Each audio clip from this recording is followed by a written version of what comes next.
Ladies and gentlemen, ndabasuje mbifurije kugira ibihe byiza cyane mwese mukunda ibiganiro bya Radar TV Rwanda. Nizere ko umeze neza cyane. Turi mu karere ka Rutsiro na karere kari mu ntara y'Uburengerazuba. Twasuye itsinda ry'ababyinnyi ribyinira mu murenge wa Murunda bitwa Bless Kid Official. Nibo tugiye kuganira muri iki kiganiro tugiye kugirana. Nimucikora n'iki kiganiro ni kuri Radar TV Rwanda, ngushimira kandi subscribe nawe utari wayikanda nicyo giye kugira ngo irusheho kugenda bimera neza cyane. Turi kumwe rero n'abagize iri tsinda. Bimeze bite? Umeze fresh? Bimeze fresh. Biracamo. Uregereza mikoro kugira ngo abantu badukurikiye bakumve neza. Yego nta kibazo. Umeze bon? Meze bon. Witwa nde? Banyita John Bless. Yes. Ushinzwe iki muri Bless Kid? Nsa nk'ubahagarariye nyine ni nka president muri make. Arafata mikoro neza kugira abantu bakumve. Nta kibazo. Fata neza. Ushinzwe iki? Ikintu nshinzwe nsa nk'ubahagarariye nyine ni nka president urumva. Yego. Nyine ni ngewe bashinze ino groupe nyishira ku murongo n'ibindi nyine n'ibindi bisabwa nyine byose nyine ndabafasha kabisa. Yego. Uriga?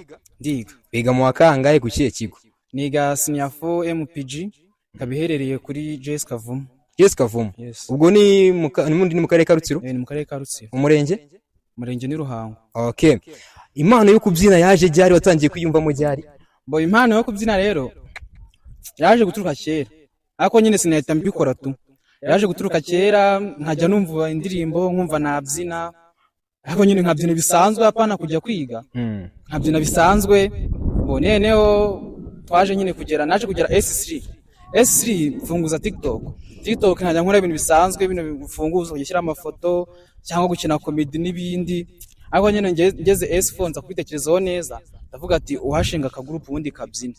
Nyine nibwo naje ndiba abantu bagenzi banje, ndangije sanga nabo nyine bari fresh kabisa, bariteguye gutangira. Ndavugira ati okay, ntari bidute dukora nyine uko nyine group nyine yashinzwe muri make. Ninde mubyinnyi ufata nk'ikitegererezo cyawe? Mubyinnyi mfata nk'ikitegererezo cyanjye ni Nuzani Eranzi Rap, byina muri Silver Foundation. Nk'umubyinnyi ni zihe mbogamizi muhura nazo kabone mwege muri no gutangira? Ni zihe mbogamizi muhura nazo? Imbogamizi duhura nazo urabona ubu ngubu ntago dutuye hamwe, kandi dusabwa gukora ntabwo twiga ku bigo bimwe. Ngiye niga kuri JS Kavumu, abandi biga kuri JS Murunda. Urumva niba dukora ku cyumweru gusa, bisaba ko imvayo nkaza kubareba nyine kugira ngo dukore. Ikindi no kugahuza nyine usanga bigoranye, akenshi nyine bamusanga phone ziri kuba ikibazo, ugasanga wenda nka phone yapfuye kugira ngo muhuze bikaba ikibazo.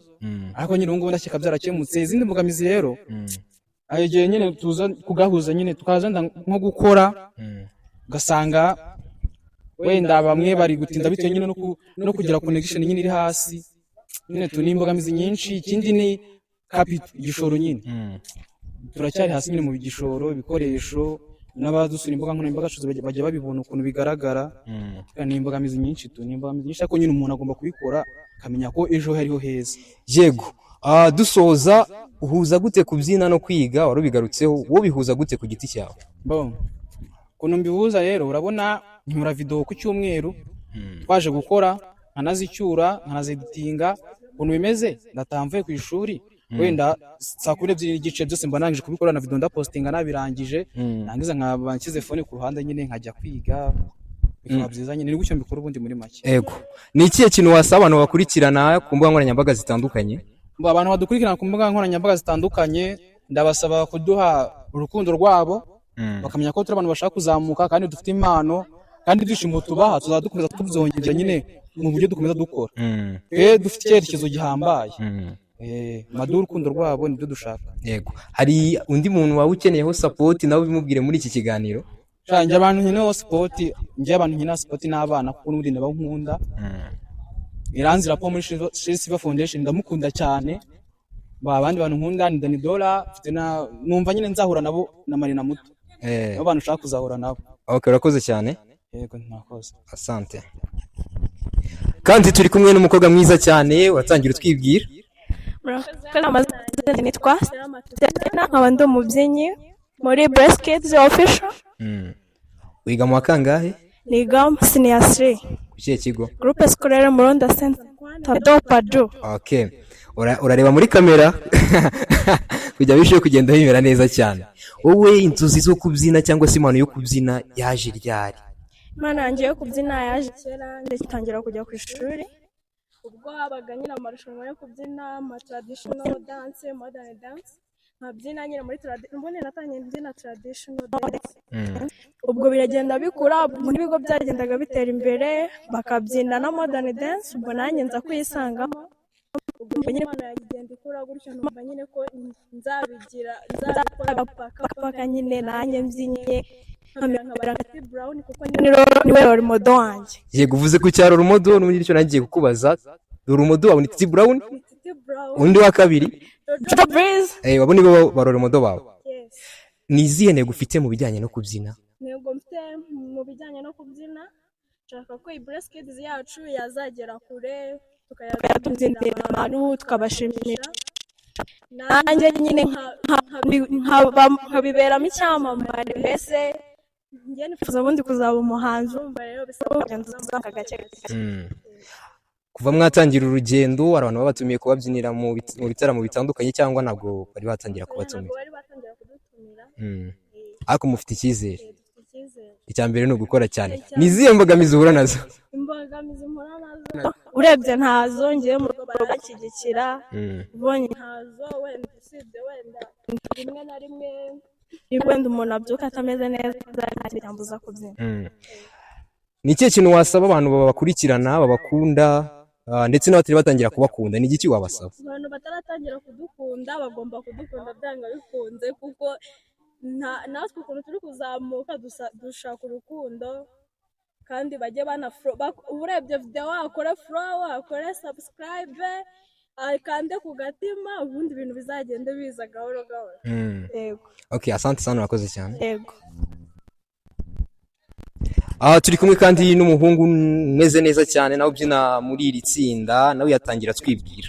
Okay, murakoze. Amazina yanjye ni Ngimba Peter, nanjye ndi umwe muri iyi groupe ya Breast Kids, ndi mubyinnyi hamwe nabo. Wiga mu bakangahe ku kihe kigo?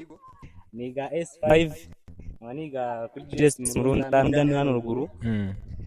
Naho ngaho merereye kabisa. Wigiye section? Nika section y'indimi n'ubuvanganzo RFTK.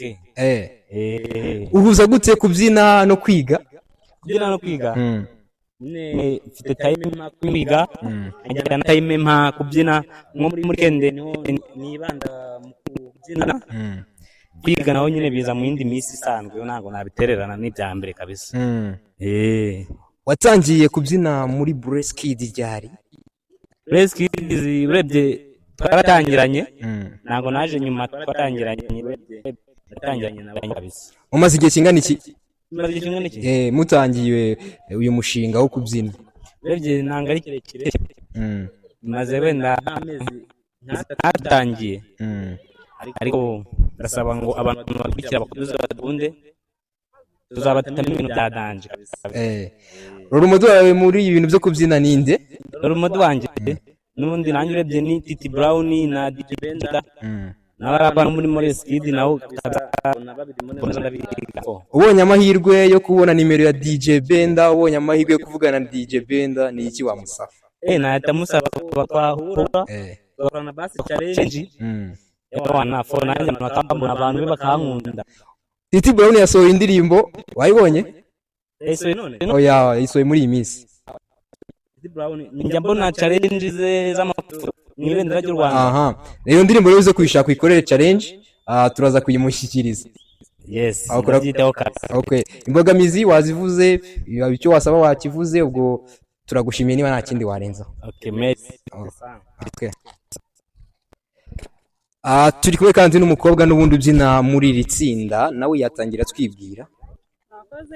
Twayirambo na Aime Divine, abandi umubyinnyi hano muri Breast Kids. Wiga mu bakangahe ku kihe kigo? Niga GS Murunda Senior Languages. Wowe wamenye ryari ko ufite impano yo kubyina? Kubera cyane nkiri umwana, numvaga indirimbo yari yose nkaba numva nabasha kuyibyina. Ufite inzozi zo kuzagera he mu bijyanye no kubyina? Ibijyanye n'inzozi zo wenda hafi Mm. hafi mba numva ari muri Amerika hari mbona ngiye Eh, muzagerayo cyane. ninde muntu ufata nk'icyitegererezo cyawe? Wa mbere ni bazina wanjye Divine uwa Mhm. wa kabiri akaza ari Deborah wahoze ari muri Marex. Uhuye na Divine wamusaba iki? Dukoranye challenge nka tubiri byibuze byaba bihagije. Kugira ngo ugere aho muri Amerika ushaka kuzagera, wowe kubigenza ute? Ni izihe strategy uri gukoresha? Strategy ya mbere ni ugukora cyane nyine tugakorana imbaraga nyinshi cyane mukadufollowinga abatureba bakadufollowinga biri aho ngaho. Okay. Ni izihe mbogamizi uhura nazo? Imbogamizi ya mbere ababyeyi bakunze nyine bari kwanga ntabwo babinyoroheye ariko ndagerageza. Ni iki wasaba abadukurikiye cyangwa se abakurikirana ibikorwa byanyu n'abatari batangira kubikurikira? Ndabasaba kudufollowinga bakadukunda bakadusharinga no kuri YouTube, Instagram, TikTok, Facebook yose turiyo bakadukurikirana nyine bareba ko twazamuka. Uvuze ku bijyanye n'imbuga nkoranyambaga, wakwibutsa amazina mukoresha kuri izo social medias zose uvuze ruguru? Zose twitwa Bless Kids Official. Yaba TikTok, Instagram, Facebook, YouTube. Wewe social media ukoresha ni izihe ku giti cyawe? WhatsApp, TikTok, na Facebook. Okay, urakoze cyane. Urakoze nawe. Ni itsinda rero ry'ababyinnyi rero mu karere ka Rutsiro ko twe twabigarutseho haruguru. Ni ikiganiro cyiza cyane twagiranye. Dushimye mwese mwagikurikiye, mbashimira mwe mwakanze subscribe namwe mutari mwayikanda, nicyo giye kujya mujye mubona ibiganiro bitandukanye bibagerereho ku gihe. Imana ikomeze ibarinde, reka tuzasubire mu bindi biganiro bitandukanye bya Radiradari TV Rwanda. Ciao ciao, ndabashimiye. Kuri kamera muri kumwe na Kipu Masasu. Asante sana.